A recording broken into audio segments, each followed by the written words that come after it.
Hi, my name is Bella. You'll find me everywhere online by the name BellaLessai. I am a variety streamer who also does a lot of co-working on the side. I'll typically stream Monday through Friday. However, I do work a second job now, so you might see some evening pop-up streams. Welcome. Thanks so much for being here. Thanks for having me. Yes. All right, go ahead and tell me a little bit about yourself.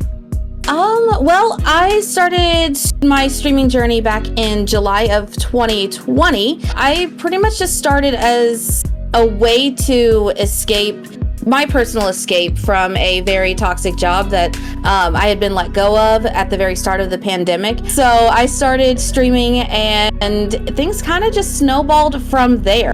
So let's talk about burnout per se, because that's why we're here. Have you ever experienced that before? And in what instances have you? Multiple times. I am pretty much a workaholic.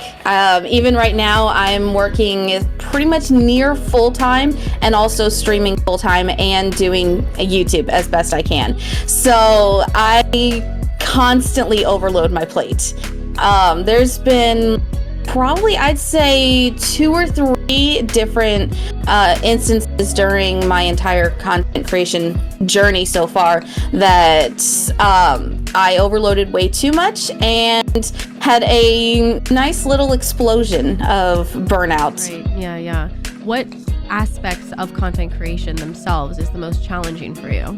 Getting people excited to come to stream and putting on the energy and the kind of like the entertainment for them to actually make them want to come to stream. And then even though like everybody has their own things that they have to do in their lives, they'll have things pop up with work, with family, whatever. And so you're not online as much. And learning that it was not a reflection on me as a person or even as a creator as to why people did not come to stream or decided to not watch a video. Getting to that understanding of really internalizing that it was not me, it would make me push myself harder and harder and harder to where then all of a sudden I'm putting 300% of my being into it and getting maybe 25% of actual good content out there. So I think that's the biggest struggle that I've had.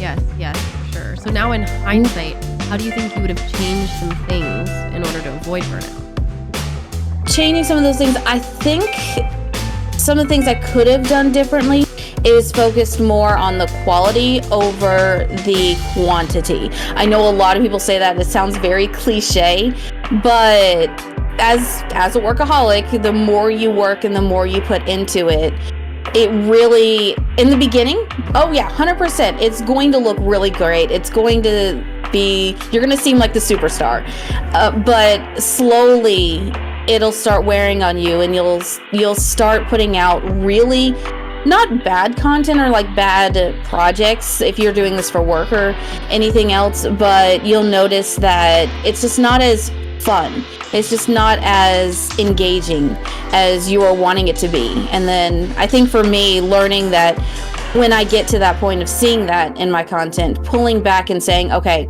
walk away from the computer, close the door of the office, do not go back in there today.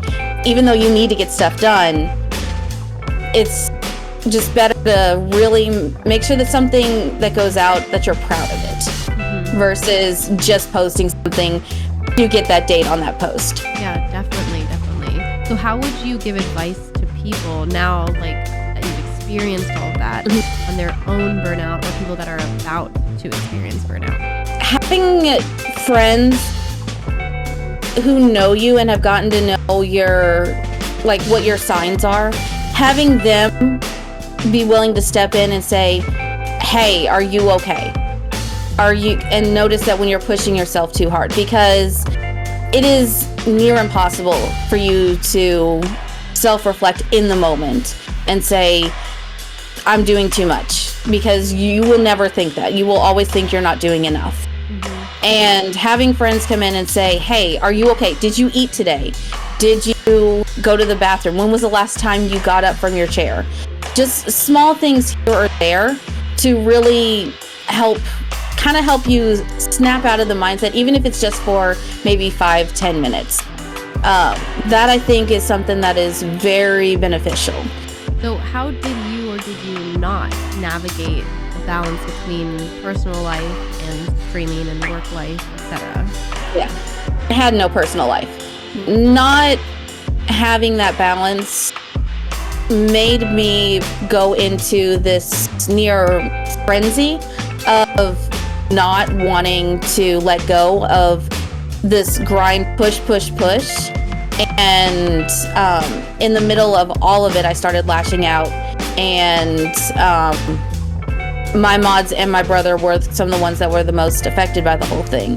But I really did lose a part of myself in not having that balance. I think it's an easy mindset to get into of I'll grind now for future. I'll feel better in the future.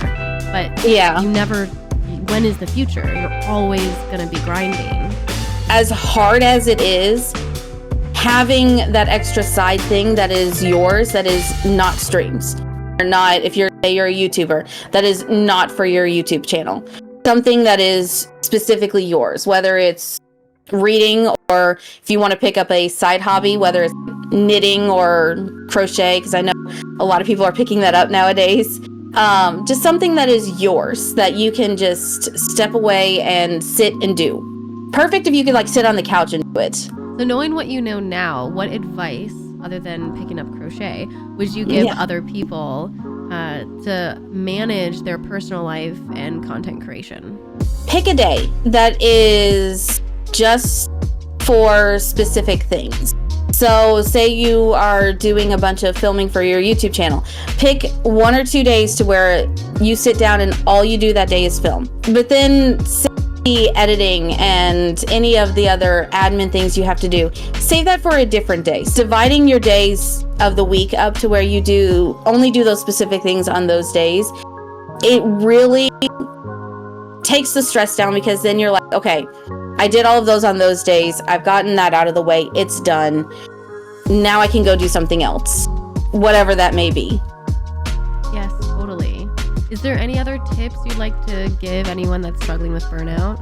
Try not to be so hard on yourself if you don't reach the goals that you're wanting to. If you are experiencing those dips, I know a lot of people will say, well, just stream when you want, or like turn view counts off and just be yourself and just see how things go. I would actually recommend against that, because I found when I tried to follow that advice, my streams, the vibe was worse. And the vibe just did not feel right. It was not the one that I wanted to put forward to my community. So when I turned the view count back on, don't watch it, because if you watch it, then yes, that will impact you, especially when you see the dips, because 9 times out of 10, it's either because of ads or because Twitch is glitching. And we all know Twitch is twitchy.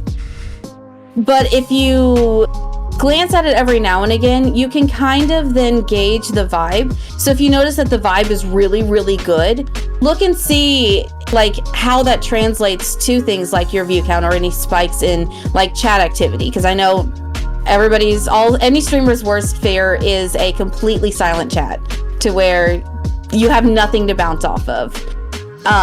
So just pay attention to the vibe patterns versus the view spike patterns.